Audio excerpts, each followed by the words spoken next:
ಆತ್ಮೀಯ H16 news ಅರ್ಥಾತ್ ಹೇ ಸೀತಾರಾಮಗೆ ಸ್ವಾಗತ. ನಾನು ನಿಮ್ಮವ MI ಅಥವಾ ಮಲ್ಲಪ್ಪ ಜೋತಾವಾರ್. ಆದ್ಮೇಲೆ ಈಗ ತಾವು ದಿನ ಸುದ್ದಿಗಳನ್ನ ಅದರ ಜೊತೆಗೆ ವಿಶೇಷತೆಗಳನ್ನ ನೋಡ್ತಾ ಹೋಗಿ ವಿಶೇಷ ಈ ಮೊದಲನೇ ಸುದ್ದಿಯನ್ನು ನೋಡಿ.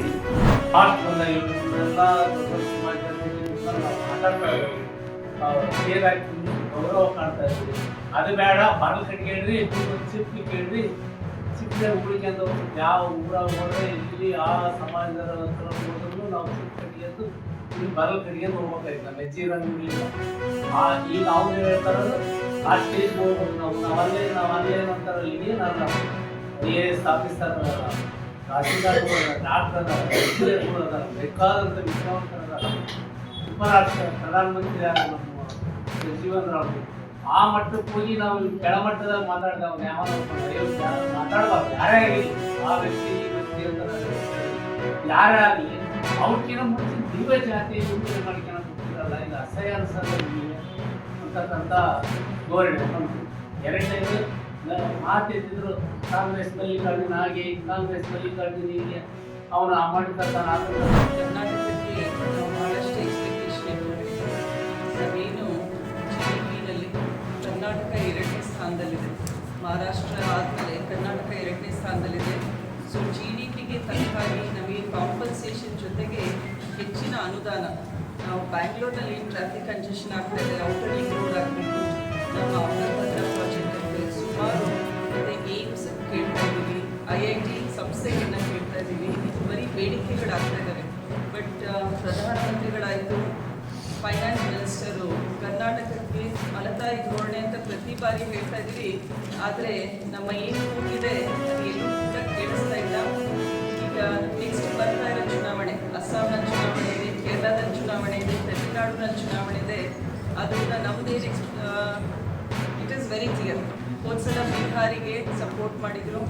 ಸೊ ಈ ಬಾರಿನೂ ಕೂಡ ಡೆಫಿನೆಟ್ಲಿ ಕೇಂದ್ರ ಸರ್ಕಾರ ಸ್ವಲ್ಪ ಹೆಚ್ಚಿನ ಅನುದಾನವನ್ನು ಎಲ್ಲಿ ಎಲೆಕ್ಷನ್ ಬರ್ತಾ ಇದೆ ಅಲ್ಲಿ ಬಿಡುಗಡೆ ಮಾಡ್ತಾರೆ. ಬಟ್ ಕರ್ನಾಟಕಕ್ಕೆ ನಿಜವಾಗ್ಲೂ ಬಹಳ ಸಮಸ್ಯೆ ಆಗ್ತಾ ಇದೆ. ಅಭಿವೃದ್ಧಿಯಲ್ಲಿ, GDP ಕಾಂಟ್ರಿಬ್ಯೂಷನಲ್ಲಿ ಇಷ್ಟೊಂದು ಒಳ್ಳೆ ರೀತಿಯಲ್ಲಿ ಸ್ಟೇಟ್ಸ್ ಪರ್ಫಾರ್ಮ್ ಮಾಡುವಾಗ ಕೇಂದ್ರ ಸಚಿವರು ಕೂಡ ನಮಗೆ ಒಳ್ಳೆ ಗ್ರಾಂಟ್ಸ್ ಕೊಡಬೇಕು. ಆ್ಯಸ್ ಪರ್ ಸ್ಟ್ಯಾಟಿಸ್ಟಿಕ್ಸ್ ಕರ್ನಾಟಕ ಪ್ರತಿ ವರ್ಷ 20,000 ಕೋಟಿ ಕಳ್ಕೊಳ್ತಾ ಇದೆ ಬಿಕಾಸ್ ಆಫ್ ಕಂಜೆಷನ್. ಸಿಟೀಸ್ನಲ್ಲಿ ಮೊಬಿಲಿಟಿ ಕಷ್ಟ ಆಗ್ತಾ ಇದೆ ಅಂದರೆ ಇದನ್ನು ಇಂಟರ್ನ್ಯಾಷನಲ್ ಮಟ್ಟದಲ್ಲೂ ಮಾತಾಡ್ತಾ ಇದ್ದಾರೆ. ಸೊ ಆದ್ದರಿಂದ ಕೇಂದ್ರ ಸಚಿವರು ಇದನ್ನು ಅರ್ಥ ಮಾಡ್ಕೋಬೇಕು. ನಾವೇನು ಹೇಳ್ತಾ ಇದ್ದೀವಿ, ವಿಶ್ವದಲ್ಲೇ we should be the 3rd largest economy, 5th largest economy ಅಂತ ಹೇಳ್ತೀವಿ. But one States R performing well. ಈ ಕಾರ್ಯಕ್ರಮಕ್ಕೆ ಆಗಮಿಸಬೇಕಾಗಿ ವಿನಂತಿಯನ್ನು ಮಾಡ್ತಾ, ಈ ವಿಚಾರವಾಗಿ ಕರ್ನಾಟಕ ಕಾಂಗ್ರೆಸ್ ಸರ್ಕಾರ ಈ ಯೋಜನೆಯನ್ನ ವಿರೋಧ ಮಾಡ್ತಾ ಬಂದಿದೆ. GVG ರಾಮ್ಜಿ ಅಂದ್ರೆ ವಿಕಸಿತ ಭಾರತ, ರೋಜ್ಗಾರ್ ಮತ್ತು ಆಜೀವಿಕಾ ಮಿಷನ್ ಗ್ಯಾರಂಟಿ ಅಂತಂದು ಈ ಇದೆ. ಇದನ್ನ ಕಾಂಗ್ರೆಸ್ನವರು ಮೊನ್ನೆ ಸ್ವತಂತ್ರ ತಂದುಕೊಟ್ಟಿರ್ತಕ್ಕಂಥ ಸನ್ಮಾನ ಮಹಾತ್ಮ ಗಾಂಧಿ ಅವರ ಹೆಸರನ್ನು ತೆಗೆದು ರಾಮ್ಜಿ ಹೆಸರನ್ನು ಇಡ್ತಾರೆ ಅಂತ ಹೇಳ್ಬಿಟ್ಟು ಆಪಾದನೆ ಮಾಡ್ತಾ ಬರ್ತಿದ್ದಾರೆ. ಮೊದಲಿದ್ದು ರೋಜ್ಗಾರ್ ಯೋಜನೆ ಅಂತ ಇತ್ತು. ಅದಾದ ನಂತರ ಮಹಾತ್ಮ ಗಾಂಧಿ ರೋಜ್ಗಾರ್ ಯೋಜನೆ ಅಂತ ಮಾಡಿಫೈ ಇಂದಿನ ಸರ್ಕಾರ ಮಾಡಿದೆ. ಈಗ GVG ರಾಮ್ಜಿ ಅಂತ ಮಾಡಿದೆ. ರಾಮ್ಜಿ ಹೆಸರು ಇಡ್ಬೇಕಂತ ಏನೇನು ಮಾಡಿರೋದು ಆ ಲಾಂಗ್ ಫಾರಮ್